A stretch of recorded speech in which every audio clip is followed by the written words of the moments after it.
بسم الله الرحمن الرحيم. وقالت اليهود عزيز ابن الله وقالت النصارى المسيح ابن الله ذلك قولهم بأفواههم يضائعون قول الذين كفروا من قبل قاتلهم الله أن يؤفكون.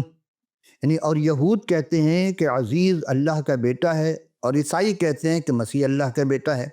یہ ان کے منہ کی باتیں ہیں، وہ کافروں کی سی باتیں بنانے لگے ہیں جو ان سے پہلے گزرے ہیں. اللہ انہیں ہلاک کرے، اور یہ کدھر الٹے جا رہے ہیں. سورہ توبہ 9 سورہ قرآن شریف کا اور آیت نمبر 30. سب سے پہلے اگر توحید کا پیغام کسی کے پاس ہے تو یہود ہے. پوری دنیا میں جو دیا گیا ہے، کتابیں جو دی گئیں وہ یہودیوں کے پاس ہے. پہلی کتاب، پہلی شریعت موسیٰ کلیم اللہ کی آئی تھی. لیکن ہم نے اب تک جتنی بھی کتابوں کا مطالعہ کیا، کہیں بھی یہود نے یا یہودیوں نے حضرت عزیر خدا کا بیٹا نہیں کہا ہے. اگر آپ کے پاس یہودی کوئی کتاب ہے تو آپ ضرور دکھائیے گا ہاں انہوں نے خدا کا بیٹا کہا، اللہ کا بیٹا کہا ہے. اسی طرح اب ہے کہ مسیح جو ہے، یعنی حضرت عیسیٰ المسیح یا یسوع مسیح، ان کو نصارہ خدا کا بیٹا کہتے ہیں. کیوں کہتے ہیں؟ اصل میں آپ نے بیٹا سمجھا نہیں ہے. بیٹا کہتے ہیں نکلا ہوا، جو پیدا ہوا ہو، اور جو ازل سے اس کے ساتھ ہو وہ کیسے؟ یہ تھوڑی سی ہمارے پاس یہ باتیں کہاں سے آئی ہیں، ہم ابھی تک سمجھنے سے قاصر ہیں.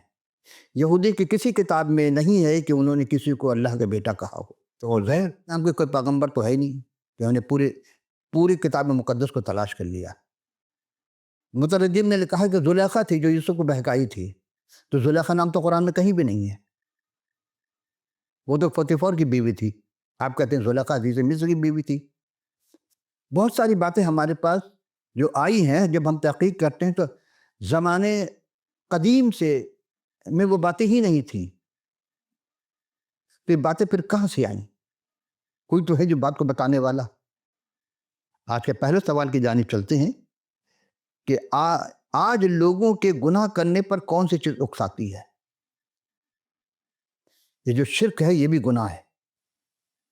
ہر وہ بات جو شریعت الہی کے، کلام الہی کے خلاف و گناہ ہے، بدی ہے. غالباً آپ نے کسی نہ کسی ایسے شخص کو یہ بات ضرور سنی ہوگی کہ جس نے کسی غلطی کا ارتکاب کرنے کے بعد اس سے پیش کرنے کیا کہ یہ کام مجھ سے شیطان نے کرایا. پھر وہی بات کہ انسان فعل بت تو خود کر رہا ہے، لیکن مورد الزام شیطان کو ٹھہرا رہا ہے. کیا شیطان لوگ یا آزمائش ہم سے غلط کام کرا سکتے ہیں؟ وہ کون سی چیزیں لوگوں گناہ پر کرنے پر اکساتی ہے؟ اور گناہ سے ہماری مراد ہر وہ خیال یا رویہ یا عمل یا افعال جو خدا تعالیٰ کے پاک کردار اور مقدس فطرت کے ساتھ مطابقت اور مشابہت نہ رکھتی ہو، تو وہ گناہ ہے.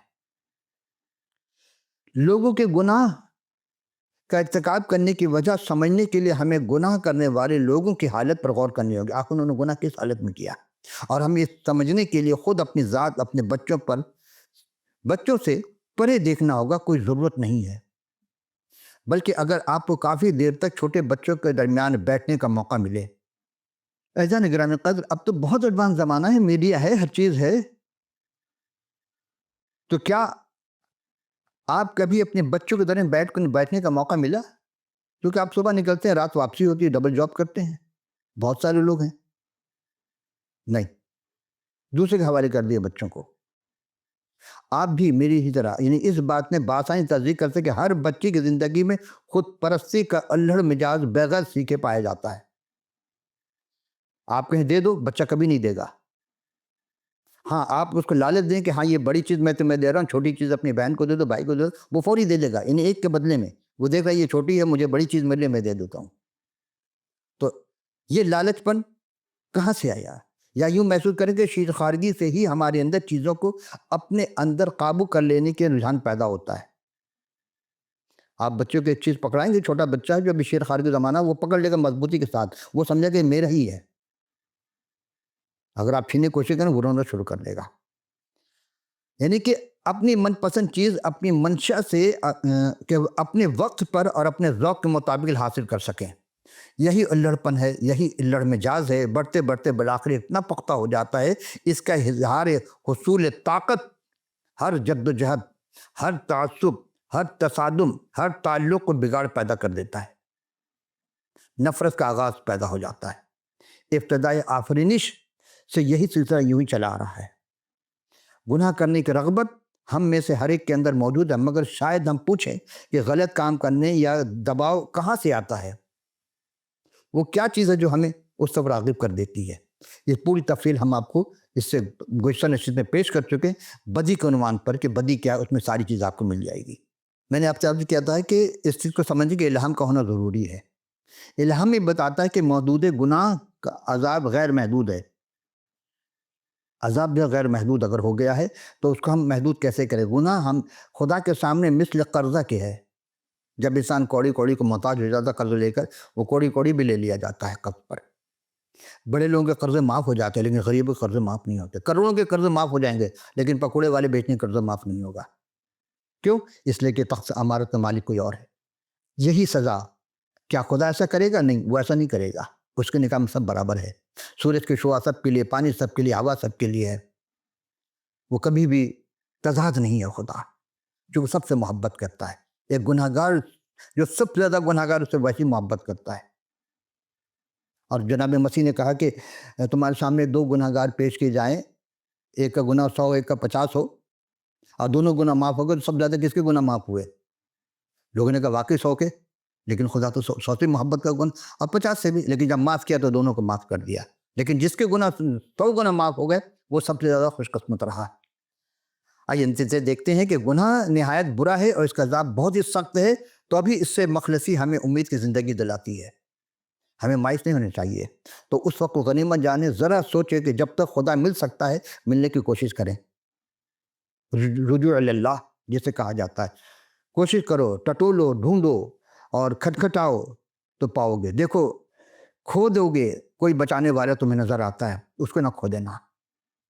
کوئی ہے جو تم آپ کی زندگی کو بچانا چاہتا ہے، اس کو ڈھونڈو، کون ہے، کہاں ہے، کیا ہے، وہ آپ کی زندگی سنوار دے گا. اور اس کا آسان سا ہے کہ ہمارے درمیان ایک روح ہے جو عالم بالا سے ایک جوہر ہے مگر تباہ ہے. یعنی نہایت تباہ حالی میں ہمیں گناہ لذیذ معلوم ہوتی ہے، بدخواہی میں مغلوب ہوتا ہے، اس میں بھی وہ ہمیں بچانا چاہتا ہے. بہت سارے لوگ ملیں گے آپ کو جو گناہ کے دلدل میں پھنستے پھنستے نکل کے چلے آتے ہیں، تو کوئی تو ہے اس کو بچا جاتا ہے. اسی کو ہم خدا کہیے یا خدا کا روح کہیے. کچھ لوگوں کو گناہ ایک ہلکی سی چیز معلوم ہوتی ہے اور وہی ہلکی ہوتے ہوتے بہت بڑی ہو جاتی ہے. آئیے ہم چلتے ہیں.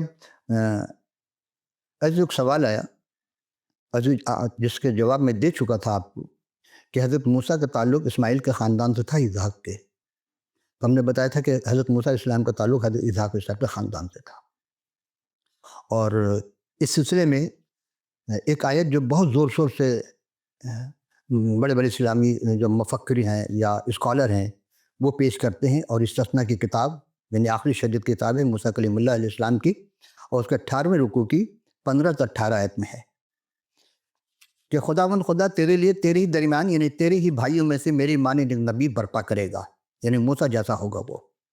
تو موسیٰ اسلام کا تعلق یہودی خاندان سے ہے. جو نبی آئے گا اس کا بھی تعلق یہودی خاندان سے ہوگا.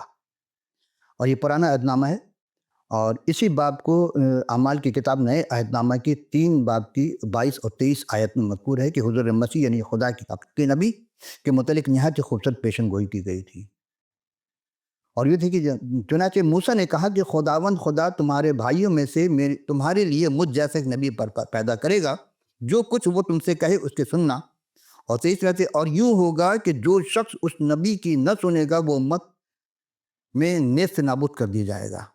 تو عزیزان گرامی، ہم نے جو گزشتہ نصیحت میں آپ کی خدمت میں پیش کی تھی اس میں حضور مسیح کے متعلق کہا تھا کہ شاندار حکومت ہوگی ان کی اور انہی کا پتہ دیتی ہے. اور مثال کہ خاطر پطرس نے ایک نبوت کا اقتباس کیا تھا جو استثناء 15 اور 19ویں آیت میں ہے. وہ حوالہ ہے کہ وہ یسوع یعنی یسوع مسیح کی تصویر پیش کرتا ہے. ان کا تعلق اسرائیل خاندان سے تھا، یعنی وہ بنی اسرائیل تھے، اور سنہرے زمانے میں ایک نبی کے طور پر دکھایا خدا نے انہیں. اور نبی کے ارادے سے شریعت کا اعلان کرتا ہے، یعنی حضرت موسیٰ مجھ سے ایک نبی پیدا کرے گا، مجھ سے حضرت موسیٰ جیسا وہ نبی ہوگا، اس خاندان سے ہوگا۔ اس سے مراد لیاقت اور مشابہت نہیں ہے، بلکہ اس کے مناسبت یہ کہ دونوں کو خدا برپا کرے گا، یعنی موسیٰ السلام کو برپا کیا، اور آخر میں وہ جو آئیں گے جو موسیٰ کے بھائیوں میں سے ہوں گے، یعنی یہودی خاندان سے ہوں گے، بنی اسرائیل خاندان سے ہوں گے، ان کا بھی تعلق، تو وہ خدا ان کو برپا کرے گا، اور وہ ویسے برپا کرے گا جیسے مجھے کیا ہے، یعنی جناب موسیٰ نے فرمایا تھا۔ اور اس بات کو اکثر لوگ کہتے ہیں یہ پیغمبر اسلام حضرت محمد صلی اللہ علیہ وسلم کے لیے ہے۔ تو کیا حضرت محمد صلی اللہ علیہ وسلم کا تعلق حضرت بنی اسرائیل سے ہے؟ پہلے آپ کی فیصلہ کر لیجیے گا، آپ کے ہاتھ میں سونپتے ہیں وہ۔ تو پھر سوال یہ پیدا کہ آخر وہ کون ہے جو حضرت موسیٰ کے بھائی میں سے ہے؟ چند باتیں ہیں جو ہم پیش کر چکے، لیکن چونکہ رب دینے کے لیے نئے سامعین کے لیے ہم وہیں سے پیش کر رہے ہیں۔ نمبر ایک، نبی، یعنی وہ خدا کا کلام پیش کرتا ہے، وہ بھی خدا کلام پیش کرے گا، اور جو بھی بات کرے خدا کے کلام سے پیش کرے گا۔ تیرے درمیان، یعنی تیرے درمیان بالکل حقیقی انسان ہوگا وہ، اس کے اندر انسانی خوبی بھی ہوگی اور وہ خوبی بھی جو خدا والی خوبی ہے۔ تیسری بات، تیرے بھائیوں میں سے، یعنی وہ اسرائیلی ہوگا، اور وہ ہرگز اسماعیلی نہیں ہو سکتا۔ کیوں؟ کیونکہ حضرت موسیٰ خود بھی اسرائیلی تھے، حضرت داؤد بھی اسرائیلی تھے، یحییٰ بھی اسرائیلی تھے، زکریا بھی اسرائیلی تھے، اور یحییٰ علیہ السلام بھی اسرائیلی تھے، جن کو یوحنا اشتباغی کہا جاتا ہے۔ اور پھر کہا چوتھی بات تھی کہ تیری مانند، یعنی جیسے حضرت موسیٰ کی طرح خدا برپا کرے گا تو وہ بھی خدا ان کو برپا کرے گا۔ پانچویں بات، وہ اپنا کلام ان کے منہ میں ڈالے گا، یعنی الہام کا کلام کمال ہوگا ان کے پاس۔ چھٹی بات تھی کہ جو کچھ میں اسے حکم دوں گا وہی وہ کہے گا، یعنی الہام کی معموری کے ساتھ وہ بات کرے گا جو کلام میں خدا نے فرمایا ہے۔ ساتویں بات، ان سب باتوں کو سننے پر اس پر عمل کرنے کا ذمہ دار ہوگا۔ آئیے، اب جو شخص بھی اس نبی کے نہ سنے گا تو کیا ہوگا؟ عزیزان کریم، یہاں تک ہم گزشتہ نصف پیش کر چکے ہیں، اب اس کو میں نے آپ سے عرض کیا تھا کہ آئندہ نصف میں اس جواب کو میں مکمل کروں گا۔ تو آئیے اب یہاں سنتے کہ اب جو شخص بھی کسی زمانے کا ہو، موسیٰ السلام کے بعد جو شخص بھی اس نبی کے نہ سنے گا تو کیا ہوگا، یعنی اس کا مستقبل کیا ہوگا۔ یہ بات ابھی مستقبل کی ہو رہی ہے، جب حضور المسیح کی آمد ثانی ہوگی۔ پہلی آمد ہو چکی، 2000 سال گزر چکا ہے، اور جب وہ آئیں گے اب قرب قیامت، سورہ بقرہ آیت نمبر 210 کے مطابق آپ ترجمہ جا کے دیکھ لیجئے گا، تو 1000 سالہ بادشاہی ہوگی۔ تو اس زمین پر حکمرانی کے دور جو کوئی ان کی نہ سنے گا اور نہ مانے گا تو اس امت کو نیست و نابود کر دیا جائے گا۔ نام نہیں لیا خدا نے یہاں پہ۔ بے شک آج بھی حضور مسیح کو رد کرتے ہیں اور ان پر بھی ابدی غضب ہوگا، لیکن اس حوالے کے بنیادی اور اولین تصور یہ ہے کہ ابھی مسیح کو لوہے کے عصا کے ساتھ حکومت کرنا ہوگا۔ تو لوہے کا عصا تو ہے سب جگہ، لوہے کے برمار ہے، اب تو ادھر بٹن دبائیے ادھر سارے طور پر شروع، یعنی ریز کے ذریعہ عمل ہو رہا ہے۔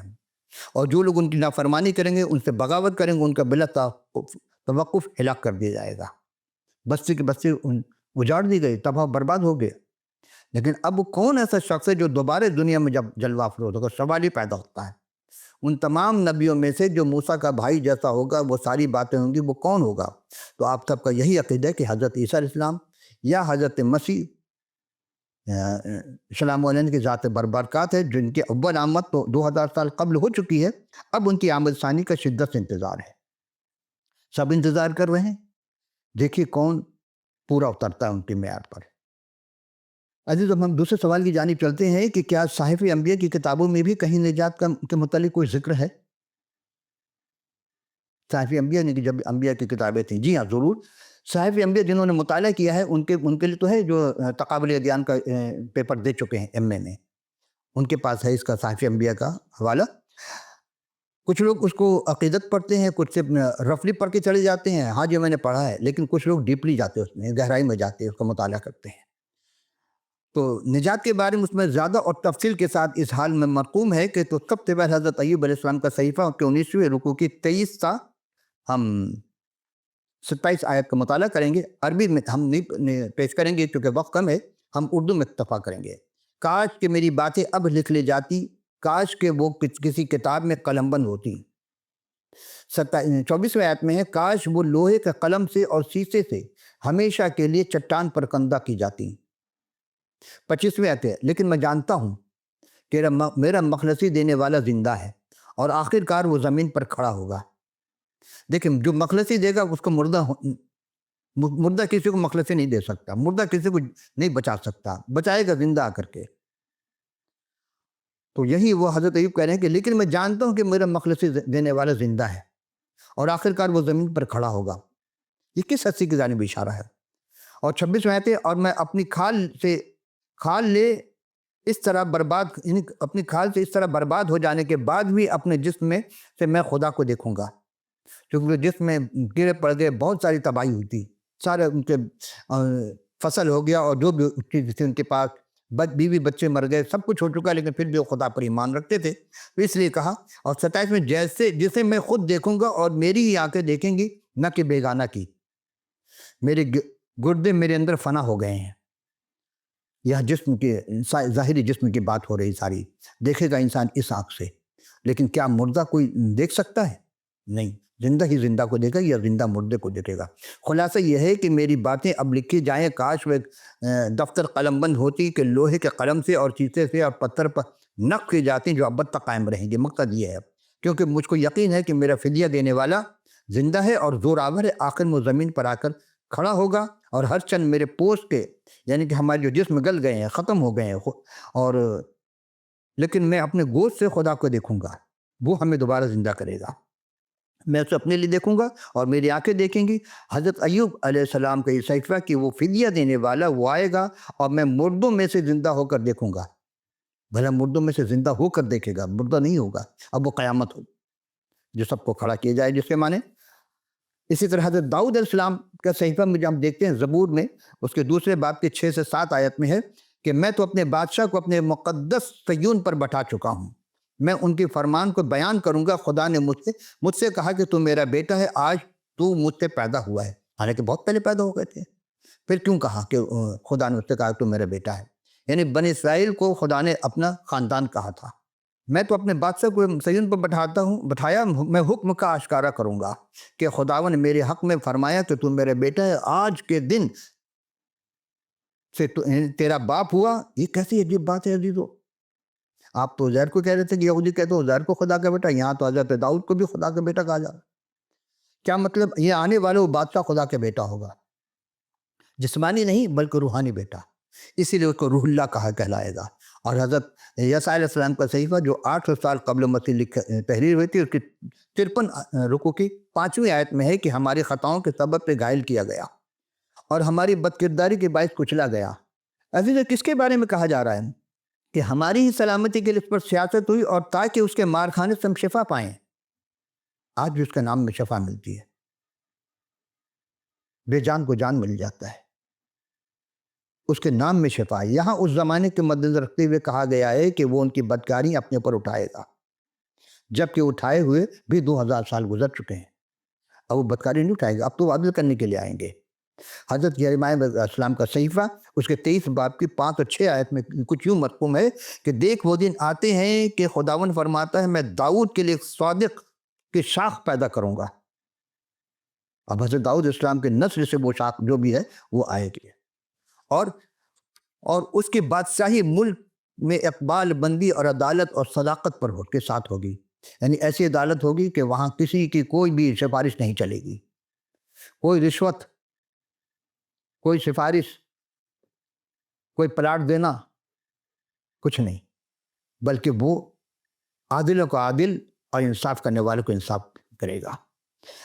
حضرت یرمیہ کے صحیفے سے ہمیں اندازہ ہوتا ہے کہ وہ دن آنے والے ہیں کہ میں داؤد کے لیے صداقت کی ایک شاخ، اور ان دنوں کی یعنی کہ وہ نیک بادشاہ ہوگا۔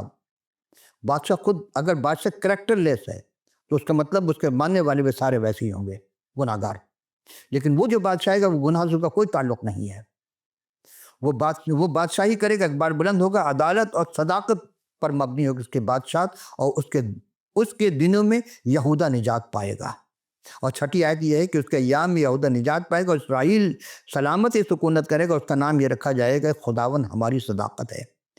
عزیزو ہم تو اسرائیل کے لیے بڑی بد دعا کرتے ہیں، تباہ ہو جائے، برباد ہو جائے، اور جہاں جہاں دعا کی وہ ساری تباہ ہو گئے وہ لوگ۔ خدا کس کے سن رہا ہے؟ دان اسلام کا صحیفہ کہ 90 باب کی 24ویں آیت میں ہے کہ تیرے لوگوں اور تیرے مقدس شہر کے لیے 70 ہفتے مقرر کیے گئے ہیں۔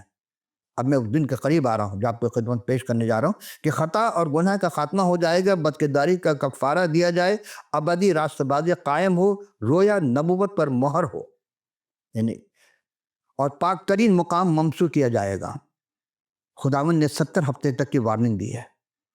اب 70 ہفتے ہماری دنیا کے 70 ہفتے نہیں ہوں گے، اور لوگوں اور تیرے شہر مقدس کے لیے مقرر کیے گئے۔ وہ جو ہے شہر خدا کا شہر مقدس شہر ہے۔ اب آپ ڈھونڈے تاریخ میں مقدس شہر خدا نے کس کو کہا ہے؟ سب سے پہلے اس کی عبادت گاہ کس شہر میں بنائی گئی ہے؟ کتنے سال میں بنائے گئے؟ اور یعنی 70 ہفتے تیرے لوگوں اور تیرے شہر مقدس کے لیے مقرر کیے گئے ہیں تاکہ اس مدت میں شرارت ختم ہو اور خطا کاریاں آخر ہو جائیں، یعنی ختم کر دی جائیں، اور اس رویا پر اپنی نبوت پر مہر ہو اور اس پر جو سب سے زیادہ قدوس ہے مسح کیا جائے۔ علماء 70 ہفتے سے مراد حضور مسیح کی ولادت بسعادت کی تاریخ متعین کرتے ہیں۔ عزیزان گرامی، اب تک ہم نے بہت سارے انبیاء کے صاحب پیش کیے، لیکن آخر میں ایک نبی میکا علیہ السلام، میکائیل نہیں، میکائیل فرشتہ، یہ میکا، ان کا صحیفہ کے 5ویں رکوع کی 2 سے 5 آیت میں عجب انداز میں ہے۔ وہ علاقہ بتایا جا رہا ہے کہ وہ جو شخص آئے گا، جو بادشاہ آئے گا، کس علاقے میں کا ہوگا، اس کا تعلق کیا ہوگا، کب سے ہے، کیا وہ آج پیدا ہوگا اس وقت سے ہو یا پچھلے کہیں قدیم زمانے سے ہے۔ آئیے دیکھتے ہیں حضرت میکا علیہ السلام کو صحیفہ کے 5ویں رکوع کی 2 سے 5 آیت تک۔ دوسری آیت میں، لیکن اے بیت لحم افراطہ، اگر تو یہودا کے ہزاروں میں شامل ہونے کے لیے چھوٹا ہے تو بھی تجھ میں سے ایک شخص نکلے گا اور میرے حضور اسرائیل کا حاکم ہوگا، اور اس کا مصدر زمانہ سابق قدیم الایام سے ہے۔ اب قدیم الایام کیا دنیا کے قدیم ایام سے ہے؟ جب یہ کائنات نہیں تو اس وقت سے وہ ہے، اس کو خدا نے قدیم الایام کہا ہے۔ یہ میں نے مفسرین کہتے ہیں، جب آپ مطالعہ کیجیے کہ مفسری تفاسیر، اس میں بہت سی چیزیں ملیں گی۔ تیسری آیت میں اس لیے وہ ان کو چھوڑ دے گا جب تک کہ زچہ درد زہ سے فارغ نہ ہو، تب اس کے بھائی یعنی بنی اسرائیل اس سے آ ملیں گے۔ اور چوتھی آیت میں، اور وہ کھڑا ہو کر خداوند کے قدرت سے اور خداوند اپنے خدا کے نام کی بزرگی کے گلہ بانی کرے گا، اور وہ قائم رہیں گے کیونکہ وہ اس وقت انتہائی زمین تک بزرگ ہوگا۔ اب زمین ہمارے صرف اوپر کی طرف سمجھی جا رہی ہے، نہیں، پاتال کے علاقہ بھی ہے، وہ بھی وہاں تک کی بزرگی ہوگی۔ اور پانچویں اور آخری یہ ہے کہ اور وہی ہماری سلامتی کا ہوگا جب اسور ہمارے ملک میں آئے گا اور ہمارے قصروں میں قدم رکھے گا، تو ہم اس کے خلاف 7 چرواہے اور 8 سر گروہ برپا کریں گے۔ عزیزان گرامی، اب ہم ذرا اس کی تشریح کو چلتے ہیں، دیکھتے ہیں تشریح کس انداز بھی ہے کہ اے بیت لحم افرادہ۔ بیت لحم 2 ہے، ایک بیت لحم افرادہ اور ایک بیت لحم۔ اگرچہ تو یہودا کے ہزاروں میں شامل ہونے کے لیے چھوٹا، تو بھی تجھ میں سے ایک شخص نکلے گا۔ وہ شخص کون ہوگا؟ اس کو جاننا ہے۔ اور میرے حضور آئے گا جو اسرائیل کا حاکم ہوگا۔ اب اس کو دوسری بات کہ وہ اسرائیل کا حاکم ہوگا، جب اسرائیل کا ہوگا تو پوری دنیا کا وہ حاکم ہو جائے گا، اور اس کا نکلنا قدیم سے ایام الازل سے ہے۔ اب یہاں پہ ازل یعنی ازل جہاں کسی کا آغاز ہی نہیں ہے، خدا کا نہ آغاز ہے نہ اختتام ہے، خدا کا نہ شروع ہے نہ آخر ہے، تو یہ جو آئے گا اس کا بھی نہ شروع ہے نہ آخر ہے، اور پھر بھی وہ انہیں چھوڑے گا۔ اس وقت جو درد زہ جننے کے درد کھانے پر ہے، جن کے چکھنے کے بعد اس کا باقی بچے گا بھائی، یعنی کہ جس طرح درد زہ ہوتی ہے خواتین کو بچہ جننے سے پہلے، اس طرح کا وہ درد ہوگا اسے، اور پھر اس کے بھائی سے انہیں اتنی تکلیف اٹھائے گا، وہ تکلیف کے بعد پھر کہیں جا کے اس کے بھائی اس سے آ ملیں گے، اور بن اسرائیل کے پاس ان کے آئیں گے، اور وہ قائم ہو کر خداوند اپنے خدا کے نام کی قدرت اور خدا کے بزرگ کی رعایت کرے گا اور قائم کریں گے، رعایت بھی دے گا اس کو اور قائم بھی کریں گے، کیونکہ اب وہ زمین کی انتہا تک بزرگ ہوگا، اور یہی سلامتی کا باعث ہے۔ یعنی وہ آنے والا جو ہے جس کے آنے کا انتظام ازل سے خدا نے رکھا ہے، اور وہ صرف ازل سے ہی نہیں بلکہ ابد تک اس کا انتظام ہے، وہی ہے، اور جس کی خبر پیغمبروں نے دی، انبیاءوں نے دی، رسولوں نے اپنی کتابوں میں پیشن گوئی کرتے رہے، اور وہ بیت لحم میں پیدا ہوگا اور اپنا کام کر کے دنیا میں صعود ہوگا، یعنی جو اس کی ڈیوٹی ہوگی وہ خدا کے کی طرح کا اپنے اندر وہ صفت رکھے گا. یعنی بظاہر وہ انسان نظر آئے گا، کامل انسان ہوگا، لیکن اس کے اندر خدا کی کاملیت بھی پائی جائے گی. یعنی وہ ایک ذات ہونے کے ساتھ ساتھ اس کے اندر دو ذات کی صفات پائی جائیں گی، انسانی بھی اور خدا کی بھی. اور جب وہ سب ہو چکے ہوں گے تب وہ پھر آئے گا، یعنی صعود کرے گا، یعنی وہ آسمان پر چلا جائے گا. اب آپ سوچئے کہ کون ایسی ہستی دنیا میں آئی جس کا نہ باپ ہے نہ وہ کسی کا باپ ہے، جسمانی طور پر کوئی اس کا باپ نہیں ہے، اور نہ جسمانی پر کوئی دعویٰ کرتا کہ وہ میرا باپ ہے. یعنی لم یلد ولم یولد، جو ہم نے آغاز میں آپ سے کہا تھا. اور اس کے بعد ہم دیکھتے ہیں کہ وہ صعود کر گئے، یعنی اپنے ڈیوٹی جب پورا کر چکا وہ، پھر وہ صعود سماوی ہو گیا. کون ہے جو آسمان پر گیا تھا؟ عیسیٰ اسلام آئیں گے، حضرت مسیح آئیں گے، اور وہ جب وہ سب ہو چکے ہوں گے تب وہ پھر آئے گا، یعنی ابد تک رہے گا اور سب کی سلامتی کا باعث ہوگا. اس کے بعد ملاکی کی کتاب کا صحیفہ جو سارے عہد نامے کا خاتمہ ہوتا ہے، وہ عہد نامے عتیق اسی آنے والے کی پیشن گوئی پر ختم کرتا ہے. اور پھر تمام انبیاء کے کتب میں اکثر یعنی کثرت سے ان کی آمد کی تفصیل موجود ہے. اگر لکھی جائے تو بہت بڑی کتاب جلد بنے گی وہ. اب اگر وہ زندہ ہے اور ہمیشہ سے زندہ ہے اور ہمیشہ زندہ رہے گا تو وہ تو خدا کی ذات ہو گئی، لیکن وہ ہستی بھی زندہ ہے اور ہمیشہ سے زندہ رہنے والی ہے. وہ جب اس دنیا پر آئیں گے، دوبارہ حکومت کریں گے، تو اب وہ رحم نہیں کریں گے، عدل کریں گے. نہ جانے کتنے ان کے چشم زدن میں لقمہ اجل بن جائیں گے. سوچئے کیا اس ہستی کو استقبال کرنے کے لیے ہمارے پاس وقت ہے، ایمان ہے؟ یہاں تو نہیں، دل سے آنی چاہیے آواز کہ جب دل سے اس پر ایمان لائیں گے تو آپ کی زندگی آسان بن جائے گی. دنیا کی زندگی عارضی ہے، آخرت کی زندگی ابدی ہے. ہمیں آخرت کے لیے تیاری کرنا ہے، جہاں ہمیشہ رہنا ہے. ایسا نہ ہو کہ وہاں شرمندگی ہو اور وہ کہے کہ میں تمہیں نہیں جانتا، چونکہ وہ بھیڑ بکریوں کو الگ کر دے گا اور ہم سمجھیں گے ہم تو بھیڑ ہیں لیکن ہم تو بکری نکل گئے.